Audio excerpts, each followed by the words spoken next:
Hello, everybody, and welcome back for another episode of Calibria Crystal Guardians. Today, I'm going to have a nice little special treat. It's going to be Vapor Dreamland, normal and hard, 1 through 100. I'm going to be breaking this into a series of videos, but you'll be able to see the biggest stuff, the most important stuff. I'll be giving you some tips, some tricks, what I use to beat it, and you'll be able to see a few alternatives to what I would use and when I can try to use a few alternatives just to make it work, but some of them aren't built yet for me, so I can't quite do some of the alternatives, but in a future video I will try to do so. But for the start off, I'll show you the basic team that I use for most of Vapor Dreamland. So if you have this, well, this is basically what I use for most Vapor Dreamland. Not her. Oh wait, it's already all out. Usually I use those, that, and where is he? Scroll. There you go. And that is my general 1 to 100 Vapor Dreamland. It's pretty much effective for just about anything, including bosses. So, there's a couple bosses that are a bit on the more difficult side, so I have to swap out some pieces, but generally speaking, this team, I use it for Vapor Dreamland 1 through 100, normal and hard, excluding a couple of the boss stages, but everything other than boss stages, that team works 99% of the time. Every once in a while it fails due to RNG and whatnot, but, that is what it is. But for this, we're going to be doing common. I'm going to speed run the off stages on pause. I'll have the video paused. I'll do the speed run through the 1 through 9. I'll start up the recording again for floor 10. Do the same thing 11 through 19. Show 20. Just until at least floor 50 or 60.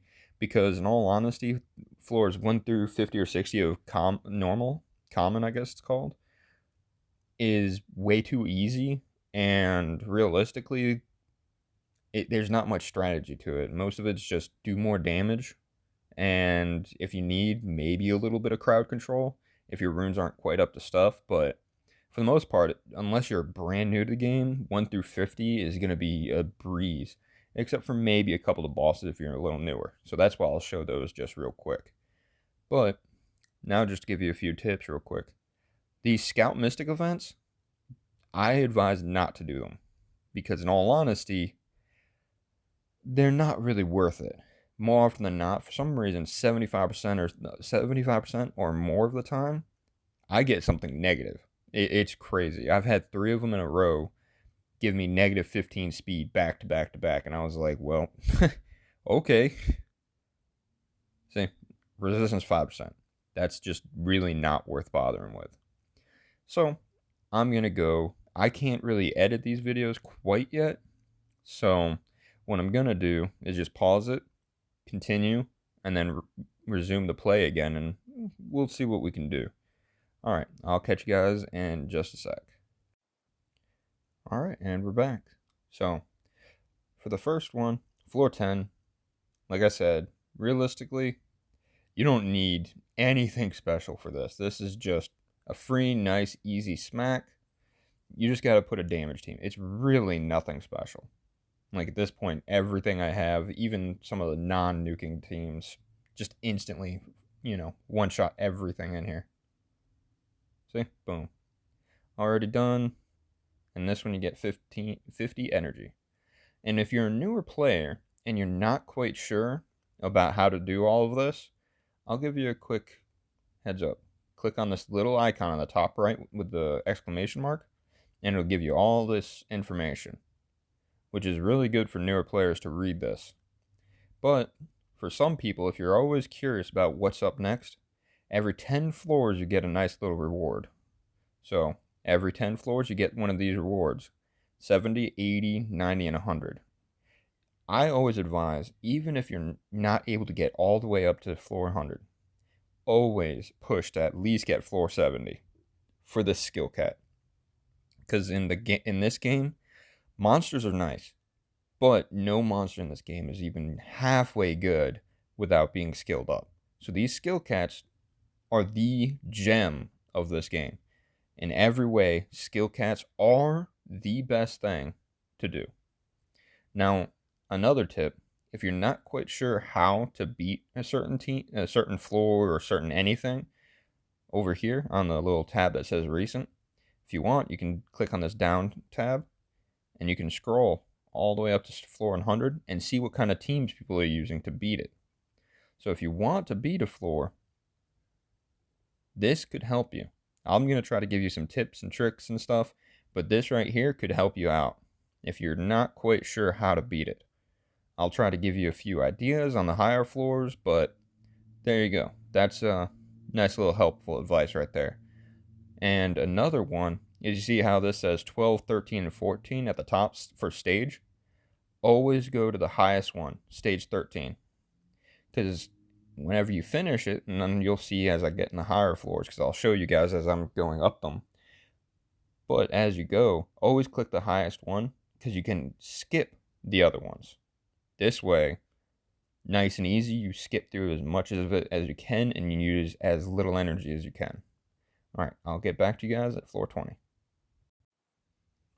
Alright everybody, and back again. Floor 20.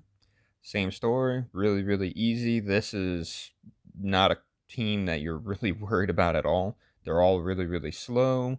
Just put some damage on your team and go. I mean, realistically, just a halfway any kind of rune team will beat this with ease. It's just a matter of killing them, and there you go. Nice and easy. This team right here I'm using is built for higher floors, for crowd control, speed, and just all around just crazy stuff. To speed up the run, always try to pick the boss, but it really doesn't matter. It's all pretty easy, straightforwards. Alright, and there you go. That's the reward for floor 20. And I'll meet you guys back on floor 30. Be right back. Alright, one real quick thing. While I was going, I got another one of those mystics, and there you go. Just like I said, most of the time, these are negative. I advise very strongly not to do them at all. Just ignore them. If you want to ignore them, at the top right, when you're seeing that little mystic thing, there's a little X button. Just click on that X, and it'll let you say, do you want to skip it? And just say yes. Alright, and paused again. I'll be right back. Alright, and welcome back. Time for floor 30. And for this, I'm going to switch it up just a little bit, because I wanted to put a little bit more damage into the team. So we're going to go all the way down here. Flop that one and that one. Is that the right one? Yeah. We'll flop all that together. And we'll keep using the hit, I guess. And there we go. Yet again, this boss, nice and easy. I mean, if you're struggling and you're having a little bit of difficulty, you can decrease your passive with Vampire, with Monkey King, with Hattori, any of those kinds of units just to get rid of that. But realistically, it's nothing that you have to worry about. These are nice, easy units, low enough floor that you can kill them with these. So you just gotta do some damage and kick it out.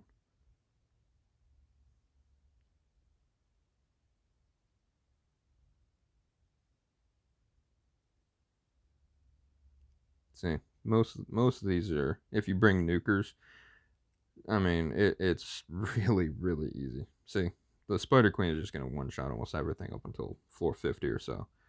So there you go. Mystic Scroll from that floor. And like I said, you can get stage leaps. Oh, and perfect timing. Exchange. Now this is depending upon how much you pay for crystals and how much you really want to have some crystals. These are lawful scrolls. You use them just like mystics, but they summon only lawful heroes, if you didn't know. These I don't advise buying. I really, really don't advise buying the lawful, the chaotic, or the evil scrolls. If you really, really want to, they have a pack of, I think 10 it was, Mystic Scrolls for like 600 and something crystals. That one you could potentially buy. That'll save you a little bit if you're really, really determined to do some summons. I've heard, I haven't seen yet, that there's a legendary scroll that you can buy for crystals. I don't know how much. That one, it might be worth it. I mean, it depends on you and how many crystals you have. Always make sure you have plenty of crystals to farm for more runes and Blackpool Hell for ×2 and everything like that. So honestly, these I don't advise. So right there, see at the top right, it says X. Skip this. Just say yes, and there you go. All right, I'll see you guys in just another minute when I hit the next stage 10. All right, everybody, back again, and like I said, skip these if you can, because they are just all in the way. Now, I know that a lot of people feel tempted to just skip up to 41 instead of doing 40 and stuff like that, especially on the high levels. Once you get, floor 80, 90, sometimes you'll run into an issue on floor 80. You'll just start doing like 81, 82, stuff like that and try to skip it, but you're never going to be able to fully skip it. So, in my opinion, always make sure to clear that, the main floors, the every 5 and 10 floors. So, with this guy, this is floor 40. Still a very low level, very easy overall. But some people may have issues with him just because he's going to be obnoxious with this little passive. So, as always, I would recommend for that to use either something like the Monkey King, because he silences the passive with this skill, or you could always use the Vamp Hattori, because he has this, which silences the passive. And then, just like I did the Spotlight view on Vampire, he also silences the passive. So any of these monsters could potentially work for this position. I use the Monkey just, because he's one of my strongest units, and overall, he's my favorite unit. But for this low of a floor, if you're once you get to about mid-game or anything, it's a really easy, just one-shot everything, basically. With a nuker, it just one-shots. Once the Spider Queen goes, pretty much everything there is just going to be hit once and dead. Boom. Nice and easy. So, just target the boss. Monkey puts the silence on it. See the top, the little question mark? That is the passive silence. That way he won't revive. See? Nice and easy. Get my 100 gems. And skip the stage. And there we go. Alright, I'll see you guys back at floor 50. Alright, and we're back. Floor 50. This is the boss. She's going to be the Arcanist. She's going to diffuse, which any debuffs on your team, she's going to put to all the rest of the team. She's also going to hit multiple times, and if you have any buffs, she's going to convert that to a poison, and she's just going to do big damage and attack break. More or less not that much crazy. But realistically, she's not that much of a danger. Just, deal with her as you can. Use crowd control if you can. Always, and I'm going to say this very, very clearly. This is the best unit in the game for Vapor Dreamland. Only second, or possibly first, compared with Medusa, just because of this skill. Medusa with this skill right here is the best unit in the entire game for Vapor Dreamland. But she's 100 times better paired with him because of this passive. Both of these units are amazing. Either one makes Vapor Dreamland a breeze by comparison. I very, very strongly recommend building him and making him one of your key units. I have mine max skill. You may not be able to, but those are the skills you want, and as we get up into the higher floors, you'll see exactly why Demonic Swordsman is probably one of the most amazing units for this entire game.